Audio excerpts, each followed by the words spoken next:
Hey, welcome back to the channel. Thanks so much for checking out this video. Really do appreciate it. Hope you're having a fantastic day as always. Folks, we have to talk about the final WNBA game. Game 5, Liberty Lynx goes to OT.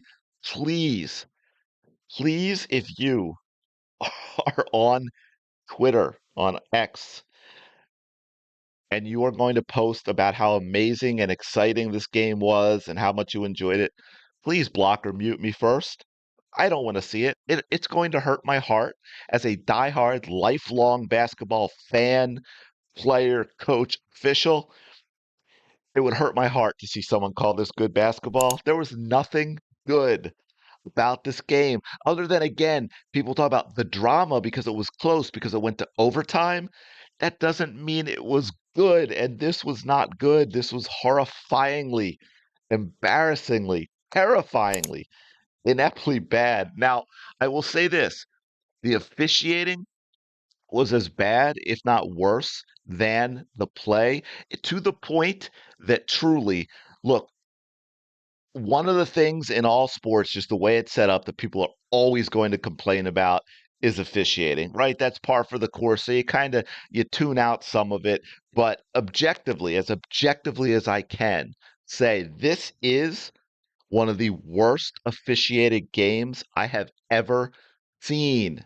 And I've seen thousands of them, to the point where for me, now, unfortunately, in something like this, unless you get proof of, say, a payoff or a conversation that you have a recording of where people talk about it, you can't truly prove. But I would say, for me, just watching this game, I would say beyond a reasonable doubt that this game was thrown in favor of the Liberty. That's the only explanation I can come up with for the officiating. But this was epically, terrifyingly bad. Sabrina, it's funny because she's going to get so much hype and credit for that game winner she hit, even though the game was tied. Look, it's a great shot, but there's not a lot of pressure when the game's tied. And it was a big time shot. Don't get me wrong. She hit it from almost Caitlin Clark territory, but that's about the only shot Sabrina Ionescu hit all series long. Really, really, truly. I mean, 34-27 at halftime. At the end of the third, the Lynx, the Liberty were 0 for 13 from three, 16 of 48 overall, but they led 47-44 after three quarters, 47-44, because they were 15 of 17 from the line to 3 of 4 for the Lynx, and that's how it went all game. Look, this was a terrifyingly bad game. Like I said, really, really bad. One quarter hit 20 points. I mean, look at this. Minnesota 19, 15, 10, 16. New York 10, 17, 20, 13, 7. And it really should have been worse for New York. But New York 22 of 72 from the field for the game. 30.6%. Oh, I'm going to show you a couple clips. Don't worry. Just I want to point out there's a great sequence. I cannot believe that I actually found it. Someone tagged me in it, which was fantastic because I made a note of it in my notes. I have a note, and it's actually even worse than this. I have a note of brick layup in letters immediately followed by air ball three from corner with 8 minutes left. Another brick layup. This is the WNBA, and we're actually going to get to take a look at that. So fingers crossed.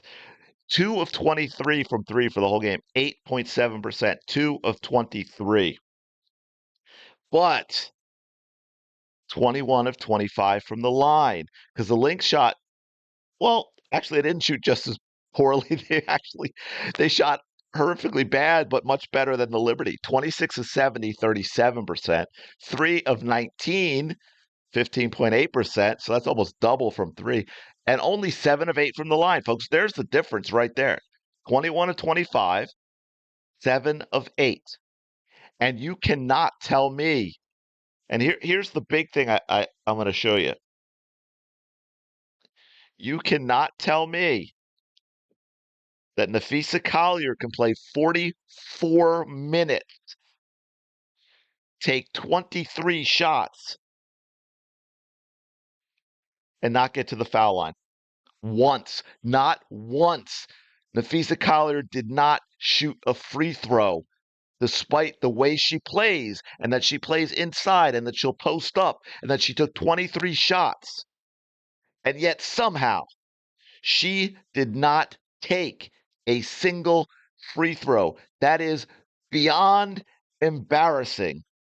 Beyond embarrassing. Look, again, to go back to the game itself, this is why they keep telling you that the WNBA is a physical league, and they keep telling you about the physicality. And because the physicality covers up the fact that there's a lack of skill. I've talked about this. I think I talked about this briefly in a previous video as a soccer coach as well. And I would talk to parents of my players when they got into high school, and it was all the same conversations. They wanted their kids to just not get hurt during the high school season and get back to the better quality of club soccer because there's a bigger difference in skill level amongst high school teams for the most part. And the game is more physical, and the refs allow that. And that's because the physicality masks the lack of skill. They're not as skilled, they got to be more physical, and they end up hurting people. But look, before we get to clips real quick, just again, this is. Again, for me, this is my opinion from what I saw. This is WNBA corruption. There is no way that this game was not purposely influenced by the officiating. And again, it works out for the WNBA because we're all going to be talking about the officiating. So the focus won't be on how horrifically bad the product is. This I wish I should have prepped it, but the Shields, the Chicago Sky player who fouled Caitlin Clark like 3 times in 2 minutes, who ran into her like a linebacker. She made a post the other day about how I think all she posted was the product has always been good. No, it hasn't. The product has never been good. That's the problem. That's why Caitlin Clark brought in fans because she's different. She's fun, entertaining, and exciting to watch. She's different than what the product has always been. Absolutely terrible, terrible from top to bottom, from the officiating to the playing. And look, by the way, again, Nafisa Collier, when it was 65-62 with 120 or so left, and she got that shot blocked under the basket, if you look at the replay from the under the basket angle, clearly across the arm, not called. That could have changed things as well. Um, just one more quick one to basketball, though. I don't understand why the Lynx were not crashing the boards on that three that they took there at the end. It made 0 sense. I mean, that's low IQ basketball. You need that. If you don't make that three, you need that ball, or the game's basically over for you. So let's see if we have. First, let's take a quick look at this. All right, this is only 2 seconds, so watch closely. It's slow. Should I make it bigger? I don't know. It's already kind of blurry, but you can see they're down two.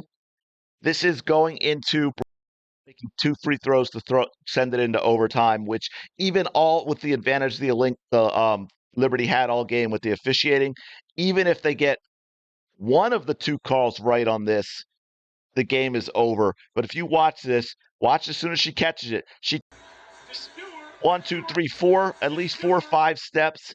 Absolutely ridiculous. I'll see if I can let me see if I'll slow it up a little bit. Watch her feet when she catches the ball. 1, 2, 3, 4, 5, 6 steps. So you can maybe give her the first 2 on the catch. But look at all that is a lot of steps. That is a lot of steps. And it took me a while. I don't play it yet. It took me a while to find this angle, and I'm really glad this is the best angle. But there is no way this is a defensive to have a player standing still, hands up. Brianna Stewart runs into her, and then there's no contact with the arms.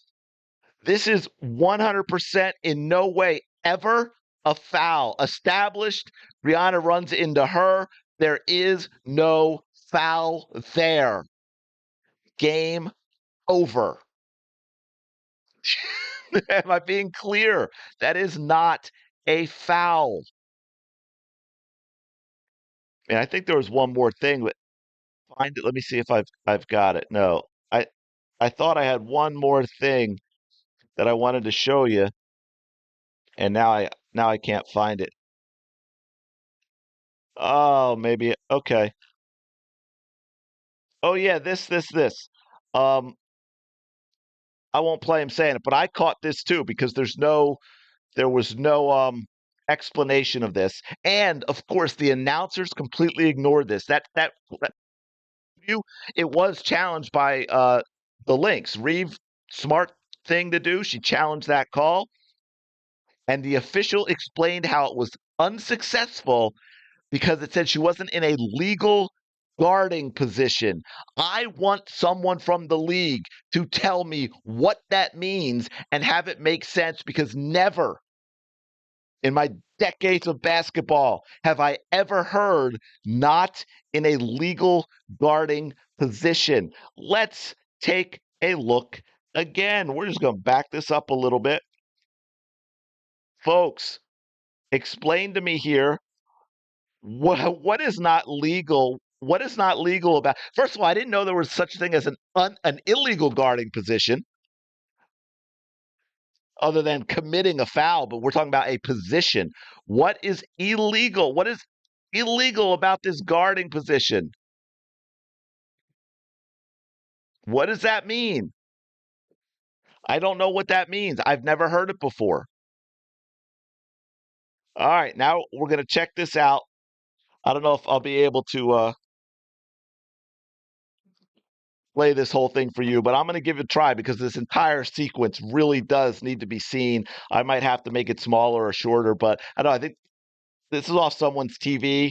So I think this was Eric Stromberg. Shout out to him. He tagged me in this. I actually made, I told you, big notes about this, but this is absolutely insane. So we come down here, right? We're going to get a typical WNBA layup, right? We're gonna go to the. I mean, look how bad that is off the board. That's a million times too hard. And then we'll chuck up the air ball, right? That's what we say. The league's about bricks, missed layups, air balls. So you know what we're gonna do? We're gonna come down the other end. We're gonna have some physicality. We're gonna get in. We're gonna take a little 10-footer, and yeah, that's an air ball. Okay, so worst layup ever, two air balls. Let's come down the other again. We'll chuck it in there. Now we can't really because we're terrible at entry pass into the posts. So now you know what? Oh, let me just fling the ball over there. That'll be a turnover. We'll go the other way. Oh, wait, no, that is also a turnover. Yeah. I know people are going to say, oh, well, you can cherry pick sequences. Yeah. But there's a reason the WNBA has a reputation for air balls, and miss layups. Air balls, miss layups. Air balls, miss layups. And man, I mean, I apologize if you think, oh, you're just hating on the WNBA. No, I'm not.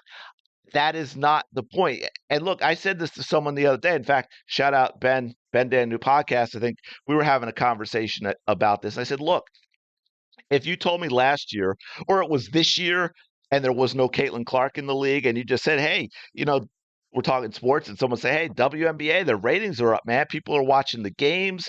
They've got a million viewer games, first time since 2008. The viewers in the finals are way up. I'd be like, cool, that's great. I mean, I want all sports to succeed and do well. Sports are awesome.